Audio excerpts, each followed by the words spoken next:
بسم اللہ الرحمن الرحیم، السلام علیکم۔ پرانے پلان فارغ ہو رہے ہیں، نئے پلانز بنائے جا رہے ہیں۔ پرانے لاڈلے اب لاڈلے نہیں رہے، نئے لاڈلے سامنے آ رہے ہیں، اور اسی میں تحریک انصاف کے لیے راستے بن رہے ہیں۔ تحریک انصاف کی ایک اہم شخصیت کی کس طرح واپسی ہوئی ہے آپ دیکھیے۔ جس طرح آپ کو یاد ہوگا کہ تحریک انصاف کی طرف سے حماد اظہر نے بھی یہ کہا تھا کہ وہ لوگ جن سے زبردستی تحریک انصاف کو چھڑوایا گیا، اگر وہ آ کر پریس کانفرنس کریں گے تو دوبارہ ان کو دیکھا جا سکتا ہے۔ اور بارش کا پہلا قطرہ گر گیا ہے۔ عثمان ڈار جس طرح سامنے آئے ہیں اتنے عرصے کے بعد، اور انہوں نے خواجہ آصف کو جس طرح آڑے ہاتھوں لیا ہے، اور خواجہ آصف کو واضح طور پر جواب دیا ہے جب خواجہ آصف نے ان پر طنز کیا کہ جناب آپ نے تو سب الزامات عمران خان پر لگا دیے تھے، یہ کیا تھا وہ کیا تھا، جو کامران شاہد صاحب کو انٹرویو دیا تھا عثمان ڈار نے، اس کے حوالہ دیتے ہیں تو اس پر عثمان ڈار نے سخت زبان استعمال کرتے ہوئے ان کو یاد دلایا کہ جی پھر تو آپ دیکھیں کہ جو سمدھی بھی ہیں نواز شریف کے، اسحاق ڈار، وہ کس طرح وعدہ معاف گواہ رہے، اور جو میں نے انٹرویو دیا اس کی حقیقت پورا پاکستان جانتا ہے۔ یہ عثمان ڈار بڑے واضح طور پر کہہ رہے ہیں۔ پھر کہہ رہے ہیں کہ ان کی والدہ تحریک انصاف کے ٹکٹ سے الیکشن لڑیں گی اور وہ ان کی سپورٹ کریں گے۔ تو معاملہ سامنے آ گیا ہے۔ اب عثمان ڈار وہ پہلی شخصیت ہے جنہوں نے عمران خان پر الزامات لگائے یا جو پریس کانفرنس اور انٹرویوز کرنے والوں میں ہیں، ان کی واپسی ہو رہی ہے۔ یہ بڑی اہم ڈیولپمنٹ ہے۔ اس کے بعد ہو سکتا ہے دیگر لوگ آئیں۔ ہمارے پروگرام میں یہ بات تحریک انصاف کے وکیل بھی ہیں اور ان کے اہم رہنما ہیں احمد اویس، انہوں نے یہ بات کی کہ جتنے لوگ چھوڑ کر جا رہے ہیں اس سے زیادہ لوگ آ رہے ہیں، شامل ہو رہے ہیں۔ یہ بڑی اہم ڈیولپمنٹ ہے، اس پر ہم آئیں گے۔ لیکن جو پہلا معاملہ ہے سب سے اہم، وہ ہے کہ نون لیگ کا سب سے اہم ترین مہرہ فارغ ہو گیا ہے۔ بات ہو رہی ہے احد چیمہ کی۔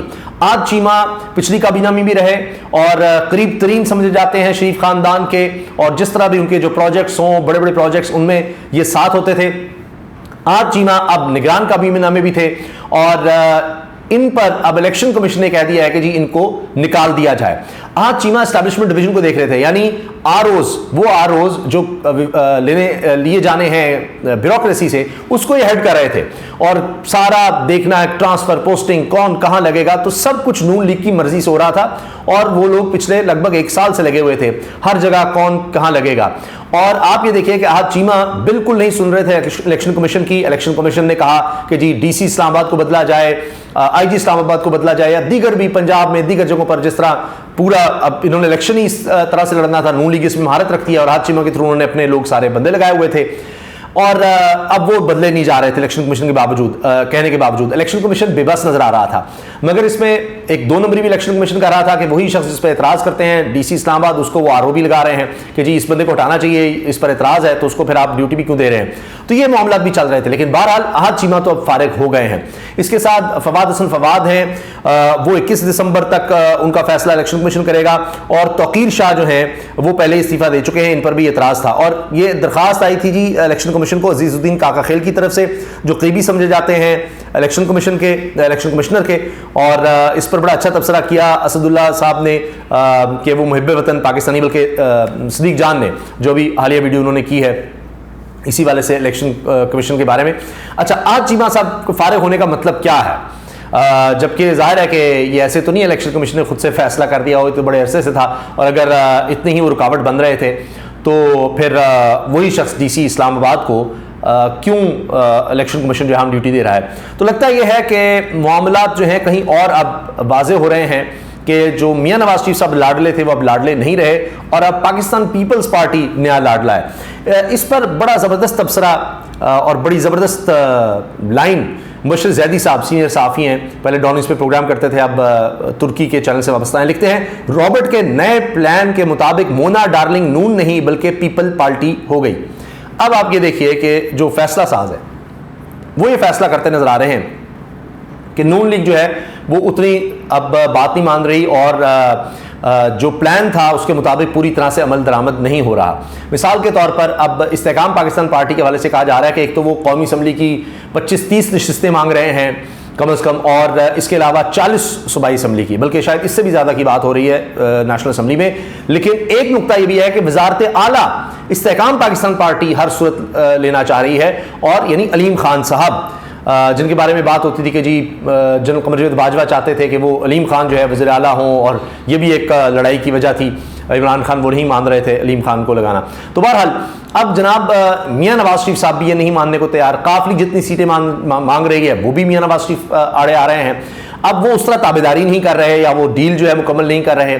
اب اس پر لگتا یہ ہے کہ وہی ڈیل خراب ہو گئی ہے, اور اب اسی لیے بلوچستان میں آپ دیکھیے چاہے نگران وزیر داخلہ سرفراز بگٹی ہوں جو پیپلز پارٹی میں چلے گئے ہیں, جو کہتے تھے کہ میں اگر کہیں اور ہوتا, نگران وزیر داخلہ نہ ہوتا تو میں نون لیگ میں ہوتا, اور اچانک انہوں نے پیپلز پارٹی کی طرف جانے کا فیصلہ کیا. اس سے پہلے بھی کئی الیکٹیبلز, سابق وزیر اعلیٰ بلوچستان عبدالقدوس بزنجو جو باپ کو کے رہنما یعنی اس کو لیڈ بھی کرتے تھے, وہ بھی پیپلز پارٹی میں جا چکے, اور الیکٹیبلز جو ہیں پیپلز پارٹی میں جا چکے ہیں, ابھی مزید جا رہے ہیں. تو وہ جو مومنٹم نون لیگ کی طرف تھا اب اس کو دھکیلا جا رہا ہے پاکستان پیپلز پارٹی کی طرف. تو زرداری صاحب گیم ڈال رہے ہیں, لیکن ایک سوال یہ ہے کہ اب پہلے لاڈلے ناکام ہو گئے تو پیپلز پارٹی اگر اس طرح سے لاڈلا بنتی ہے تو کیا وہ کامیاب ہو جائے گی؟ پنجاب میں اس کو کیسے ووٹ دلوائے جائیں گے؟ اور پنجاب میں چونکہ قومی اسمبلی کی سب سے زیادہ سیٹیں ہیں تو پیپلز پارٹی کا یہاں کوئی اس طرح کا وجود ہی نہیں رہا. تو سندھ میں اب ایم کیو ایم کا کیا کیا جائے گا؟ ایم کیو ایم کو بھی کہا جائے گا کہ آپ اب نون لیگ سے ڈیل خراب کریں اور آپ اپنے بلبوتے پر آئیں, یا ان کے ساتھ چلیں بھی تو بعد میں پیپلز پارٹی کی طرف آئیں. پیپلز پارٹی سندھ میں تو ہے کہیں نہ کہیں, ان کو وہاں روم اگر ملتا ہے تو پھر بلوچستان اور خیبر پختونخوا میں کیا ہوگا؟ خیبر پختونخوا میں سب مل کر آ رہے ہیں, لگتا ہے تحریک انصاف کے مقابلے میں اس میں نون لیگ بھی ہوگی. لیکن پنجاب کے بغیر پیپلز پارٹی کو بھی بڑا مسئلہ ہوگا, اور نون لیگ تو دیکھیے اب اس نئی اسکیم کے تحت پرانا پلان فیل ہو گیا, نیا پلان, نئی گیم, نئے لاڈلے, تو ان کو اگر اتارا جا رہا ہے تو پرانے لاڈلے اگر فیل ہوئے ہیں تو نئے لاڈلے کیسے کامیاب ہوں گے؟ یہ بہت بڑا سوال ہے. اگرچہ زرداری صاحب گیم ڈالتے چلے جا رہے ہیں, مگر اس میں ایک چیز ضرور ہے کہ پیپلز پارٹی بھی تحریک انصاف کے خلاف اس طرح نہیں جس طرح نون لیگ نظر آتی ہے, اور تحریک انصاف کی طرف سے بھی پیپلز پارٹی کو اپریشیٹ کیا جاتا ہے کہ وہ بار بار کہتے ہیں لیول پلینگ فیلڈ ہو, اور جو انسانی حقوق کی خلاف ورزیاں ہو رہی ہیں یا جس طرح سے بالکل راستہ نہیں مل رہا اس پر بھی وہ تحریک انصاف کا ساتھ دیتے رہے. حتیٰ کہ ابھی اظہر مشوانی صاحب نے ایک ٹویٹ بھی کیا, اور اس میں انہوں نے بڑا واضح طور پر یہ کہا کہ جی ہمیں احتیاط کرنی ہے. مثال کے طور پر اب بلاول کے ساتھ اگر تصویر سامنے آئی ہے سبات رضوی صاحبہ کی جو اس وقت لاہور ہائی کورٹ بار کی رہنما ہیں, تو اس پر وہ کہتے ہیں جی ہم نے پیپلز پارٹی کہ ہم نے کرٹیسائز اگر کرنا ہے تو ہم نے اسپیس بھی دینی ہے دوسری پارٹیز کو, کیونکہ ہمارے اختلافات اپنی جگہ پیپلز پارٹی کے, لیکن اعتزاز احسن ہوں, لطیف کوسہ ہوں, عابد ساقی ہوں, یا میں سبات رضوی, انہوں نے پی ٹی آئی ورکرز کو بڑا سپورٹ کیا ہے مشکل وقت میں. تو آپ دیکھیے کہ پیپلز پارٹی کے حوالے سے تحریک انصاف کے اس طرح کے خدشات نہیں ہیں, لیکن بہرحال جب نون لیگ سے ڈیل خراب ہوگی تو اس میں تحریک انصاف کے لیے تو راستے بنیں گے ہی. اچھا, اس کے ساتھ ساتھ جناب ایک اور چیز کہ آپ دیکھیں کہ اب ایک اور بات جو کی جا رہی ہے تحریک انصاف کی طرف سے وہ یہ بھی ہے کہ آپ بڑی احتیاط کے ساتھ اپنے جمع کروائے کاغذات نامزدگی. 22 دسمبر تک تاریخ ہے, اور آپ نے پارٹی کا نہیں بتانا. تحریک انصاف کے لوگوں کو کہا جا رہا ہے آپ نے پارٹی کا مینشن نہیں کرنا تاکہ یہ نہ ہو کہ آپ پہلے ہی غائب ہو جائیں. 11 جنوری تک لاسٹ ڈیٹ ہے کہ آپ نے نشان بتانا ہے کس پارٹی سے آپ لڑیں گے. تو اس وقت تک آپ نے بتانا ہی نہیں ہے, سب کاغذات نامزدگی جمع کرا دیں, اپنے سپورٹرز کا خیال رکھیں, اپنے تجویز کنندہ یہ وہ, اور وکلاء کو ساتھ ضرور رکھیں, یہ باقاعدہ ان کو ڈائریکشن دی جا رہی ہے. تو آخری وقت تک اپنے پتے ساتھ رکھنا چاہتے ہیں کہ پھر یہ نہ ہو کہ زبردستی پریس کانفرنس کروائی جائیں, زبردستی لوگوں کو چھڑوایا جائے, اس وقت تک لے جایا جائے کہ اس کے بعد ٹائم ہی نہ رہے کہ لوگوں کو چھڑوایا جا رہا ہو یا اس طرح کا کچھ کیا جا رہا ہو. اچھا, اس کے ساتھ آپ یہ دیکھیے کہ اب کس طرح سے معاملات جو ہیں وہ بگڑ رہے ہیں, خراب ہو رہے ہیں. ایک تو میں نے آپ کو ڈیل کا کہہ دیا, اور دوسری طرف کیا ہو رہا ہے کہ ہم اب ایک یہ چیز بھی سامنے آ رہی ہے کہ آپس کی لڑائیاں, یعنی جو پارٹیز سوچا تھا سب کو ساتھ جوڑنا ہے, مثال کے طور پر آپ یہ دیکھیے کہ پرویز خٹک صاحب جن کو کہا گیا کہ تحریک انصاف تو ہوگی نہیں تو آپ کو وزرا لگایا جائے گا, وہ اس کا اظہار بھی کر چکے ہیں. ہوا یہ ہے کہ اب اے این پی جنہوں نے سب نے ساتھ ہی رہنا تھا, اس طرح کی بات تھی کہ ان کو بھی ساتھ لے جایا جائے گا, کیونکہ بہرحال یہ تو پٹ گئے ہیں, پرویز خٹک صاحب بالکل فارغ ہو گئے. تو اب ان کو جو بھی یہ کوشش ہو رہی ہے کہ اتحاد بنایا جائے جس میں پیپلز پارٹی بھی ہو, نون لیگ بھی ہو, جے یو آئی بھی ہو, عوامی نیشنل پارٹی بھی ہو, دیگر ساری جماعتیں اکٹھی ہوں جو پہلے بھی کبھی اس طرح اکٹھی ہو کے کوئی خاطر خواہ کارکردگی دکھا سکیں. ابھی حالیہ الیکشنز بھی جو ہوئے ہیں ان میں بھی یہی نظر آتا ہے. تو اب ان کے آپس کے اختلافات دیکھیے کہ پرویز خٹک کو بھی تو انہی کی طرف لے جانا تھا, لیکن ہوا یہ ہے کہ میاں افتخار حسین صاحب نے کہا ہے کہ مجبوراً ہم سڑکوں پر نکلیں گے کیونکہ ڈپٹی کمشنر نوشہرہ پرویز خٹک کا ذاتی نوکر بن گیا ہے, سیاسی وفاداریاں تبدیل کرائی جا رہی ہیں, الیکشن کمیشن نے نوٹس نہ لیا تو مجبوراً سڑکوں پر نکلیں گے میاں افتخار حسین. اب دیکھیں نا جو بھی پلانز ہیں وہ کس طرح فیل ہو رہے ہیں, یہ تو آپس میں ان کی لڑائیاں ہو رہی ہیں. اور پھر آپ یہ دیکھیں کہ پشاور ہائی کورٹ کا کس طرح سے موڈ نظر آ رہا ہے, آئین اور قانون کی خاطر وہ ڈٹ گئے ہیں. اب chief justice Peshawar high court کے ریمارکس دیکھیے. وہ کہتے ہیں جی ہائی کورٹ نے ایک کیس میں ضمانت دی, پھر ملزم کو گیٹ سے گرفتار کیا. جب ایک جج کہے ان کے آرڈر کی خلاف ورزی ہوئی تو پھر چیف جسٹس کیا کرے گا؟ ضمانت کے بعد گیٹ سے گرفتار کرتے ہیں تو کیا پیغام دینا چاہتے ہیں؟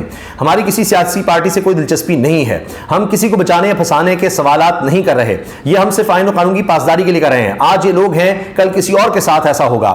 قانون کا استعمال غلط نہیں ہونا چاہیے. تو کتنی آپ یہ پکڑ دھکڑ اور اس طرح کے معاملات کر سکیں گے؟ ابھی سوات سے بھی صرف یہ کہ الیکشن کا شیڈول آ گیا, اس کے بعد جناب کیمپین بھی نہیں کرنے دی جا رہی لوگوں کو.